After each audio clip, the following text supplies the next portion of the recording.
Bueno, ¿están viendo la foto de Maduro ahí? Sí. Sí, la ven. Bueno, ahora este es un pequeño Sí. video cortísimo, es muy corto, pero que sirve de introducción al tema que hoy vamos a presentar desde ciertos ángulos que obviamente los periódicos nunca nos van a dar a conocer. Vamos a ver, permítanme un segundo.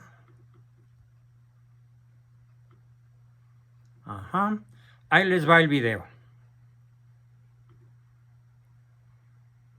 Lo quiero hacer por la buena, pero si tengo que hacerlo por las malas y convertirme en un dictador, lo voy a hacer por las malas. Que lo sepan, y ustedes saben que yo no hablo por hablar. Y lo que no se pudo con los votos, lo haríamos con las armas. Aquí no me saca nadie. ¿Qué tal? Bueno, pues Yo lo había visto, sí, horrible. luciferino, tenebroso, diabólico. Muy de Maduro, ¿Perdón? muy de Maduro. Muy de él, sí. Muy de él.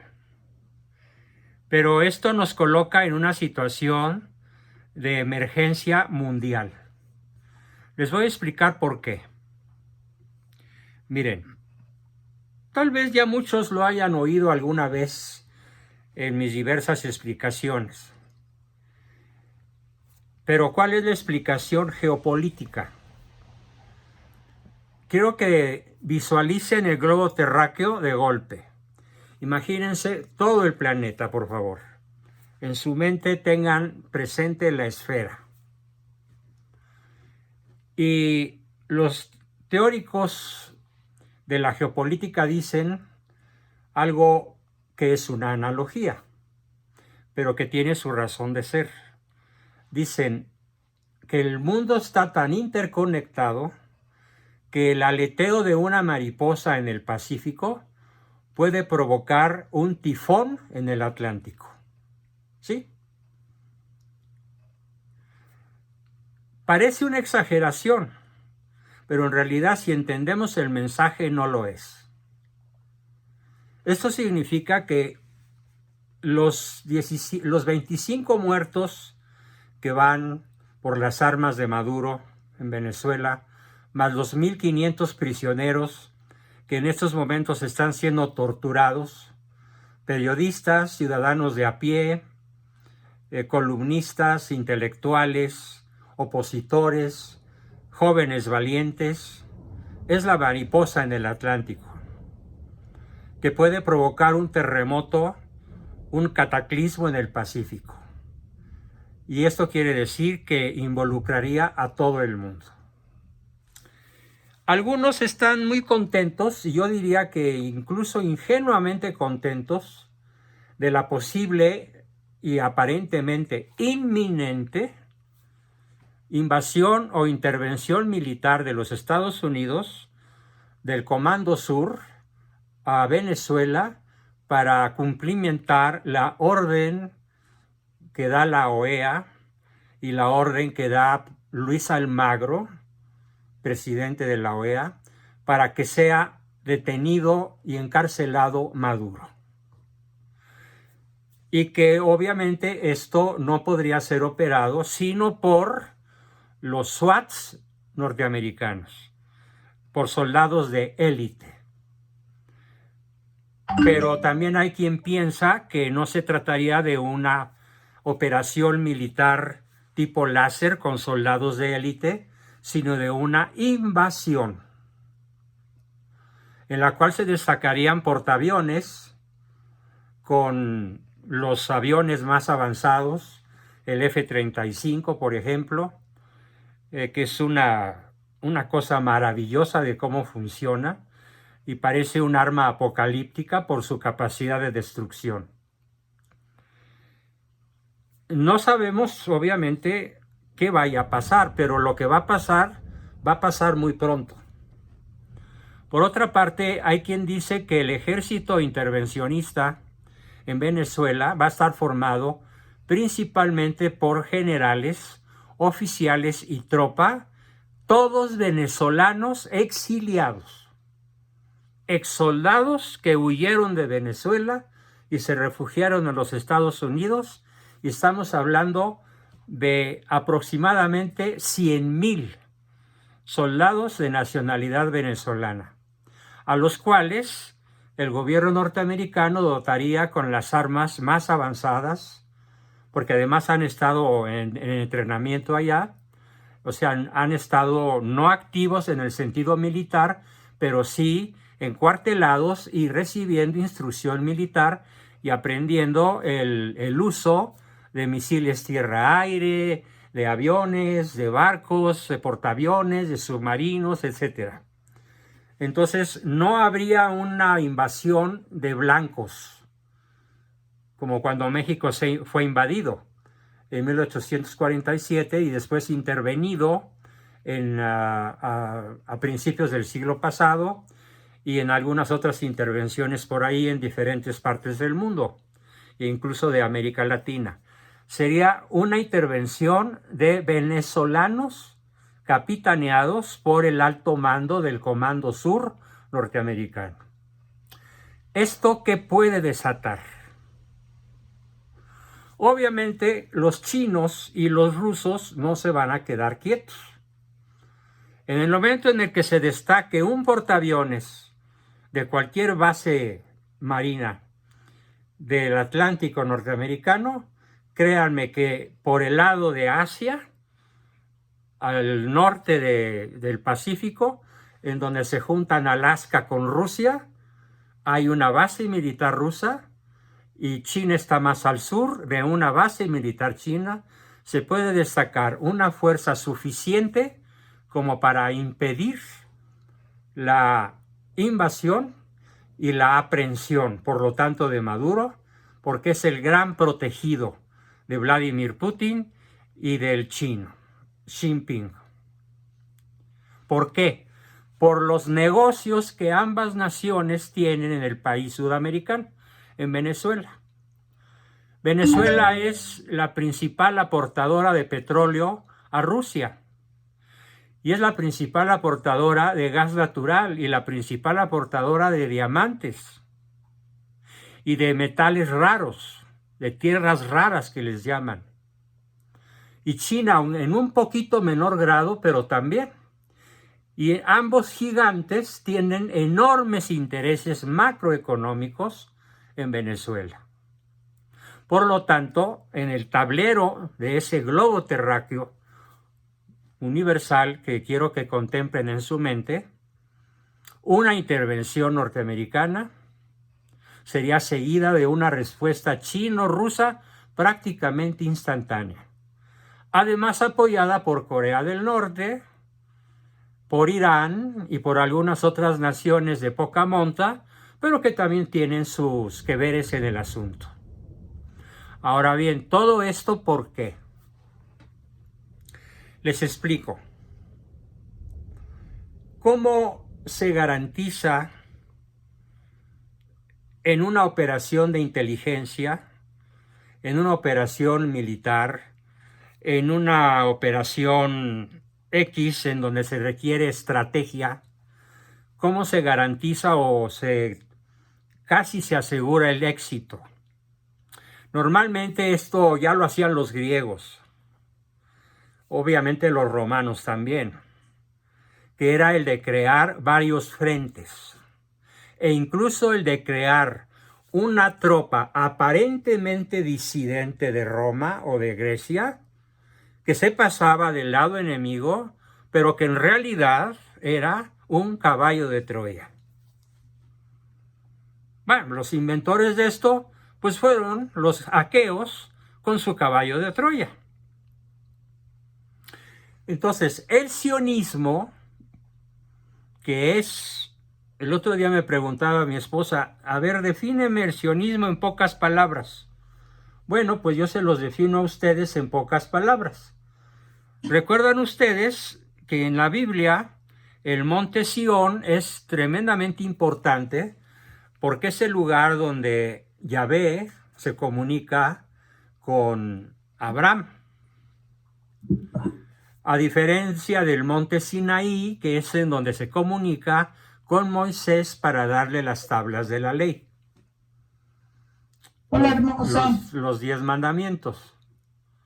Entonces, el sionismo consiste en una interpretación al revés, exactamente al revés de lo que es el mensaje de Yahvé al pueblo hebreo, encabezado en esa ocasión por Abraham. ¿Cuál es el mensaje original?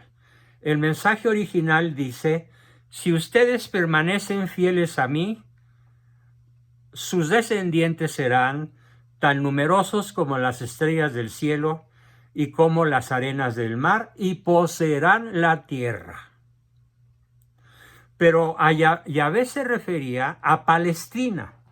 Yahvé se refería a la tierra que era propiedad, por así decirlo, de la nacionalidad israelita en aquella época bíblica, antes de Cristo. Pero ¿cómo lo interpretaron los sionistas? Cambiaron simplemente la T minúscula por una T mayúscula.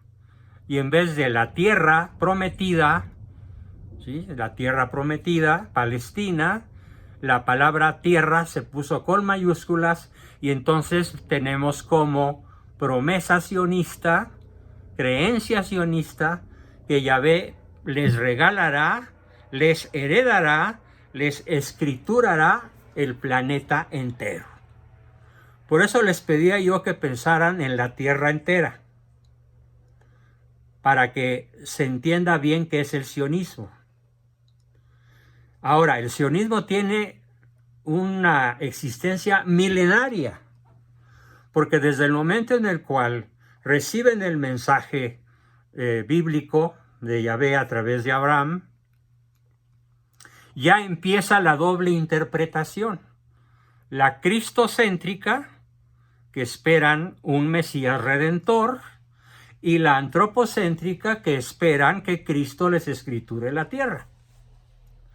Yo recuerdo con singular claridad cómo cuando yo tenía 14 años y trabajaba como corrector de imprenta de libros, es a lo que le debo mi cultura histórica, filosófica, etcétera, más que a cualquier universidad. Estando mi papá platicando con un alto dignatario judío que le pidió que le imprimiera un libro, cosa a lo cual mi papá se negó cortésmente, alcancé a escuchar una discusión.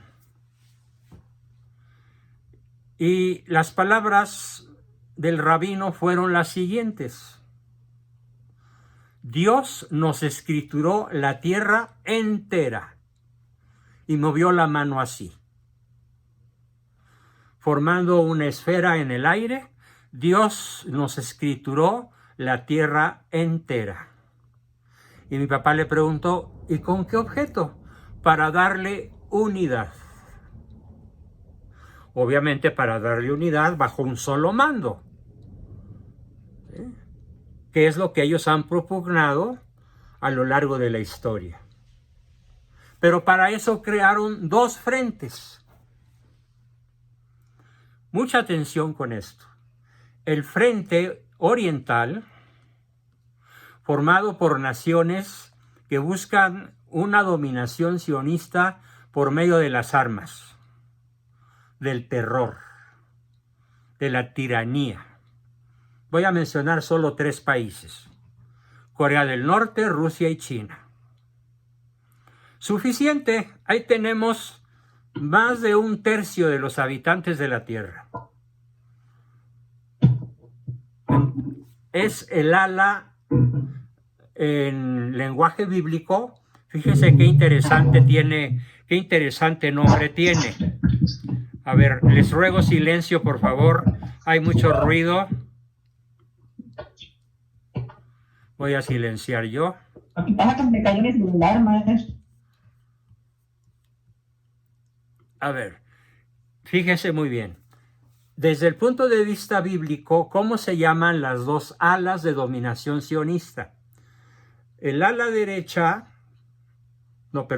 izquierda, que es el ala sanguinaria, tiránica, impositiva, dictatorial, cuyos principales exponentes son hoy Rusia, China, Corea, Irán a la cabeza, se llama el ala de los sicarios.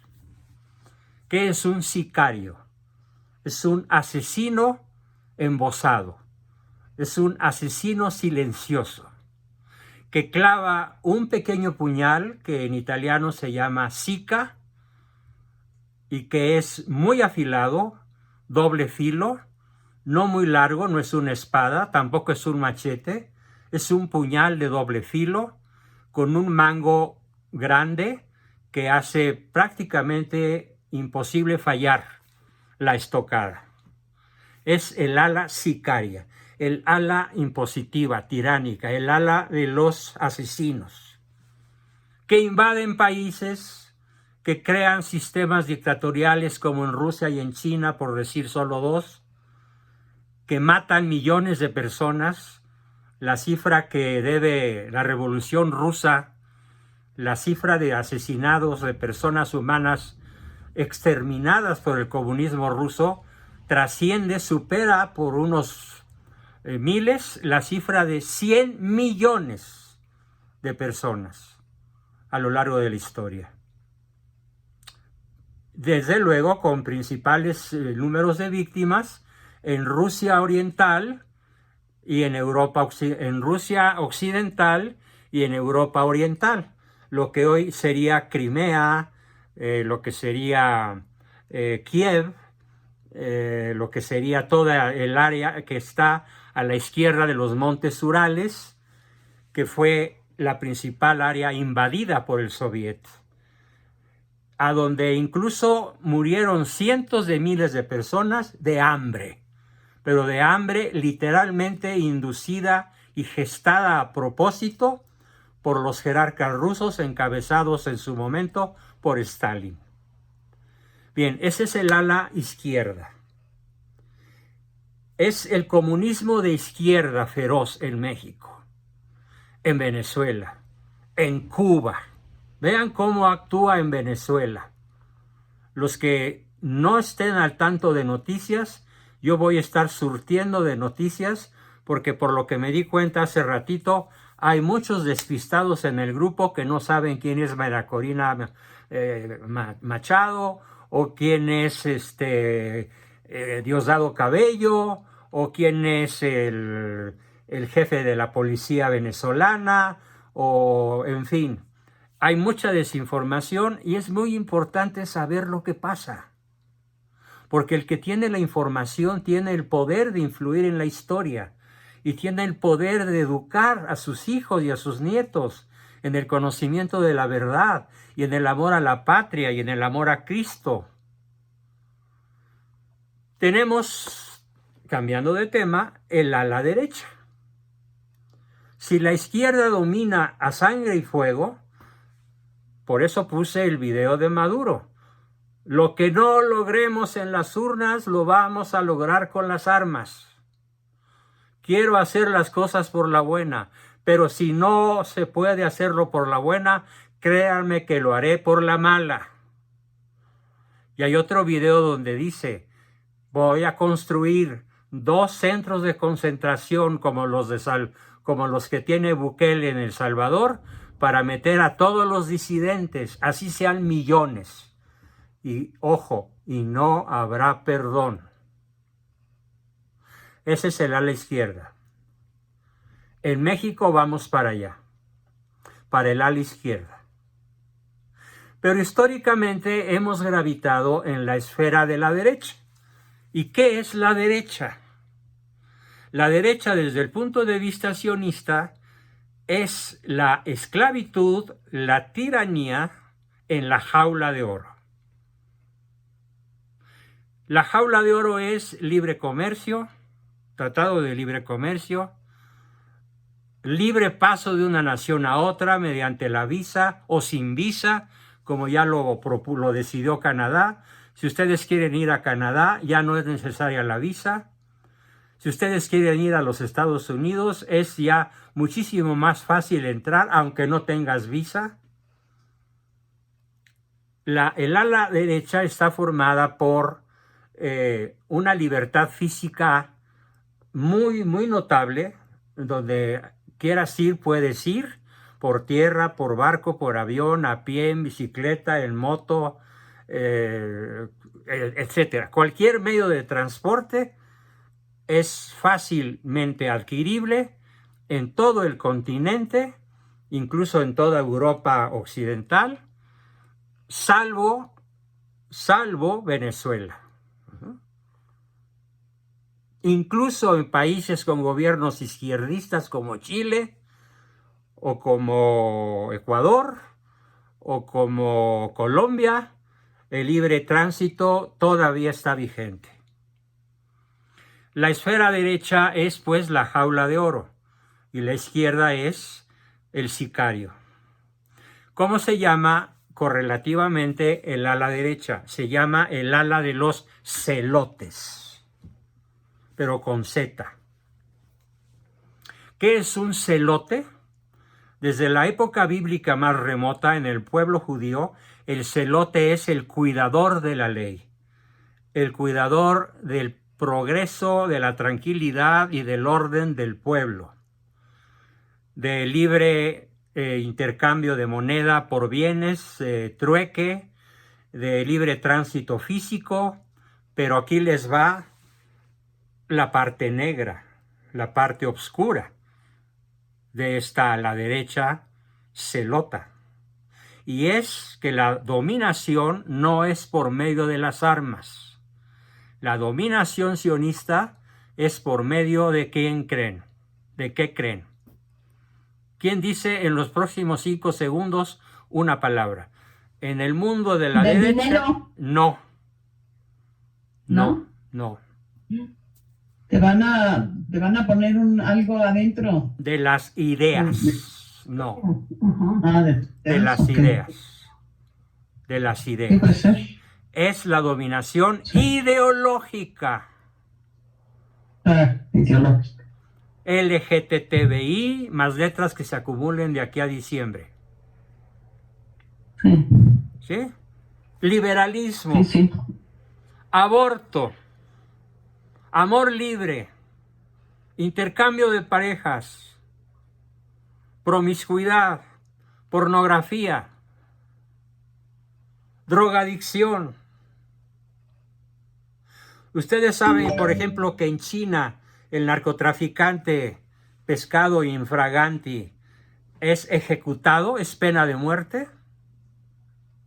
Y aquí lo meten al bote 5 años y lo sueltan, como Ovidio Guzmán, que ya está suelto, después de 4 años de cárcel. Claro, se convirtió en informante. Pero no existe, salvo un caso, solo hay un caso de cadena perpetua. Solo un narcotraficante está sujeto a cadena perpetua y es mexicano. ¿Alguien se sabe su nombre? El Chapo. El Chapo Guzmán. Chapo. Así es, el Chapo. Y todos los demás, iguales o peores que él, gozan de cabal libertad. Por ejemplo, los hijos del Señor de los Cielos, los hijos del Chapo Guzmán, que son 4, ¿sí? Están prófugos pero libres y ya nadie hace por pescarlos. Y mientras que Estados Unidos ofrece $15 millones por la cabeza de Maduro y un ejército de mercenarios que se llama de BlackRock ofrece $100 millones por la cabeza de Maduro. 100 millones. ¿Sí? Bien, ese es el ala derecha. La dominación no es estilo sicario, la dominación es estilo ideológico. Pero la ideología de género, ¿cómo se mete? En la mayor parte de las naciones de Occidente, la ideología de género ya es obligatoria en las enseñanzas para los niños de primero de primaria.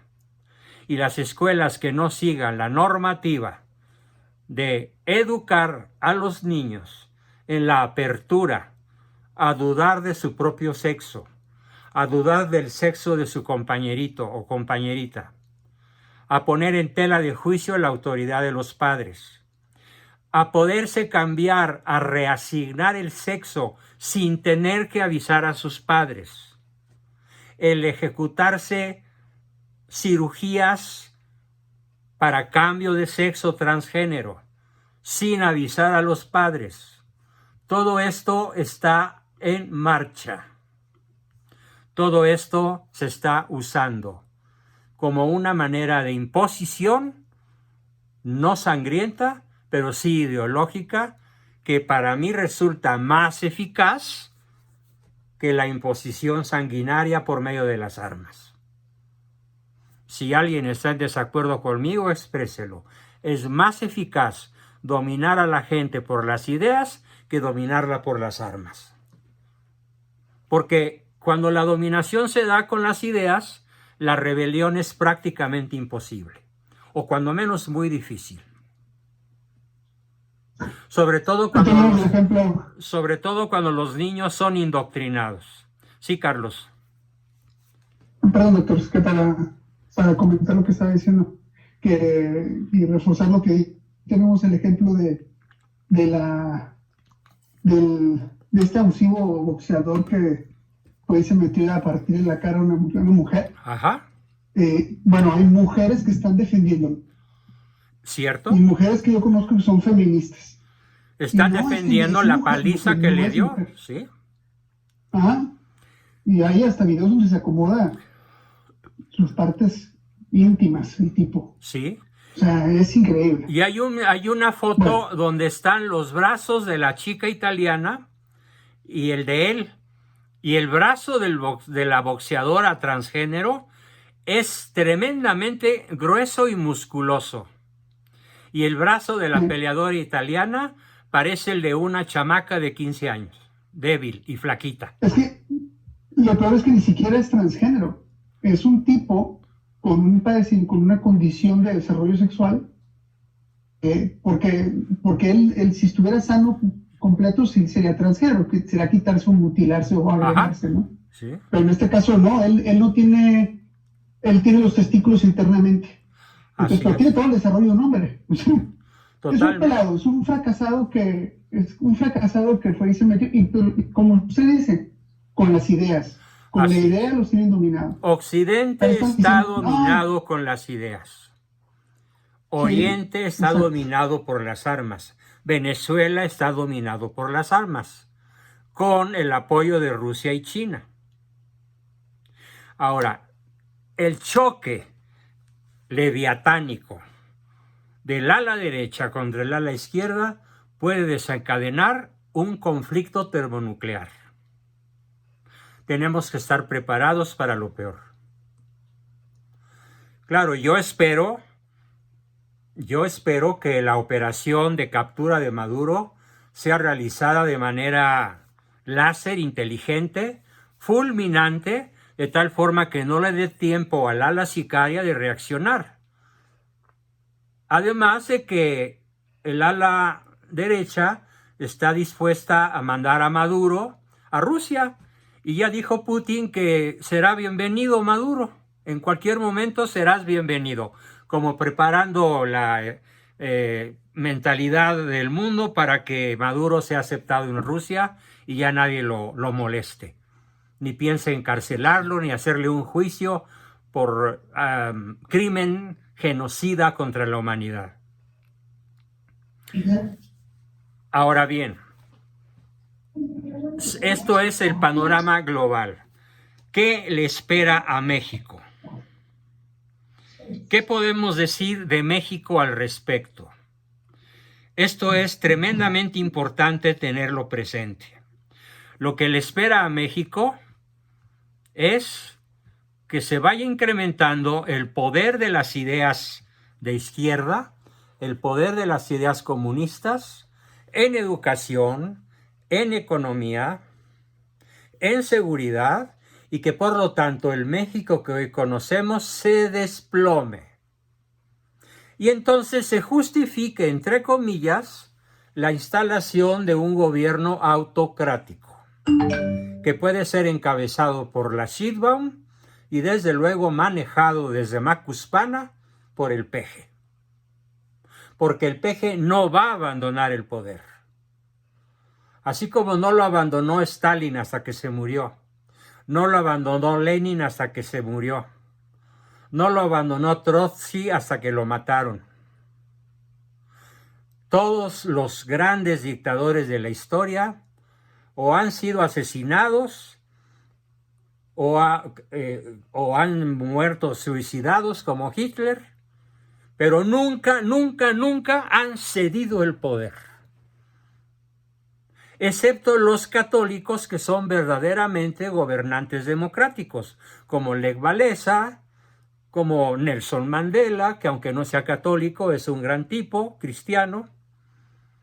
Ellos ceden el poder, porque no les interesa el poder como fin, sino como medio para hacer progresar a sus naciones, cosa que lograron muy bien tanto Lech Walesa como Nelson Mandela. Y Václav Havel en Checoslovaquia, que es otro personaje que es un garbanzo de a libra.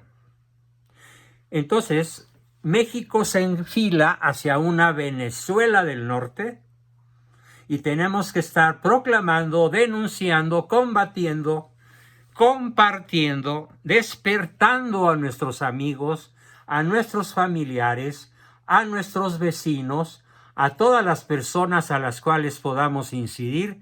Tenemos que despertarles. Wake up, despierta. Estamos a punto de caer. Estamos a punto de ser una tiranía de izquierda, sicaria. Desde la revolución hemos sido una tiranía ideológica, con el PRI a la cabeza. Ahora con Morena a la cabeza. Pero si ustedes ven nombre por nombre, ¿quién es Morena? Los viejos jerarcas del PRI, sin excepción. Todos están ahí. Ya cerca del hoyo, pero todos están ahí y estarán de aquí a que se mueran 5, 6 o 10 años más. No les deseo larga vida, por supuesto. Por eso muchas veces mi oración es: Señor, ¿te los llevas o te los mandamos? No estoy exagerando. Vivimos en una época en la cual, si fuera factible, yo sería una Judith con pantalones, una Débora con pantalones, una Jael con pantalones. Y así como Judith le cortó la cabeza al tirano, y Jael le clavó una estaca en la cabeza al tirano, y Débora encabezó un ejército y derrotó al tirano, hace falta que nos declaremos en guerra. Pero como no tenemos armas, ni dinero, ni relaciones suficientes, nuestra guerra tiene que ser ideológica, intelectual, política, pero sobre todo espiritual. Pero los que dicen que la lucha es única y exclusivamente espiritual están en un grave error. Porque la espiritual no basta. Dios nos dio inteligencia y voluntad para actuar en el mundo. Es más, la palabra de Cristo dice: no os pido que os salgáis del mundo, sino que no pertenezcáis al mundo. Entonces, en otras palabras, lo mismo. Sin salirnos del mundo, tenemos que estar en el mundo. Sin pertenecer al mundo, tenemos que estar en él en pelea permanente. Una pelea que es política, que es ideológica, que es intelectual, que es social, que es familiar y, desde luego, en la cúspide, que es espiritual. Pero no por mucha oración que hagamos vamos a hacer algo trascendente. Tenemos que darnos cuenta que la caricatura con la cual presenté esta sesión en donde el peje recorta México para que quede el mapa de Venezuela, es la realidad que estamos empezando a vivir. La inversión extranjera cesó. Se acabó la inversión extranjera. En lo que va del año, no ha habido inversión extranjera. No ha habido inyección de capitales. El crecimiento en ese sexenio, juntando el crecimiento de los 6 años, es del 2%. La deuda, sumando interna con externa, es de 15 billones de pesos. 15 billones con B. Los grandes proyectos eólicos para que haya energía limpia se tuvieron que ir, no se pudieron hacer. Y eso que el istmo de Tehuantepec, por la forma geográfica que tiene, podría garantizar electricidad eólica a todo el territorio mexicano.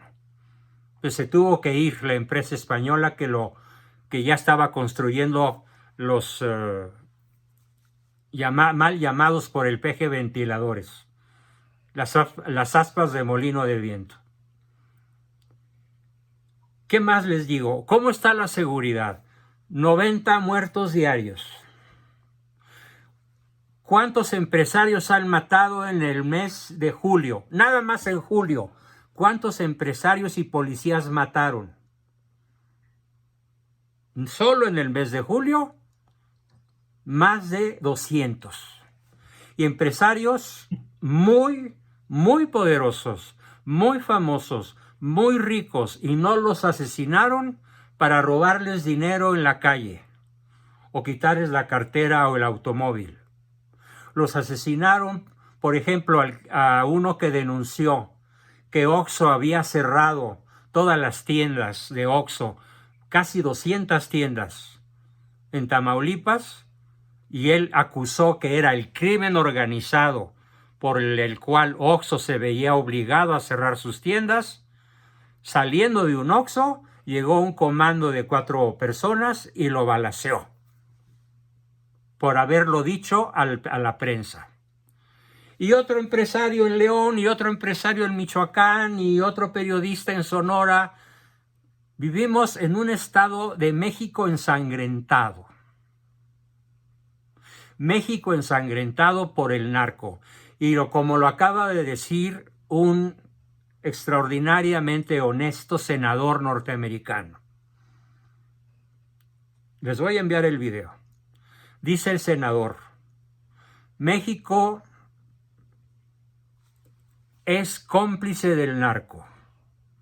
No. Aclara, no es cómplice del narco. Porque pregunta, ¿México es cómplice del narco? No. Entonces, ¿qué es? El gobierno de México es el narco. Y todos sus compañeros, tanto republicanos como demócratas, están de acuerdo con él. Nadie salió a decir no.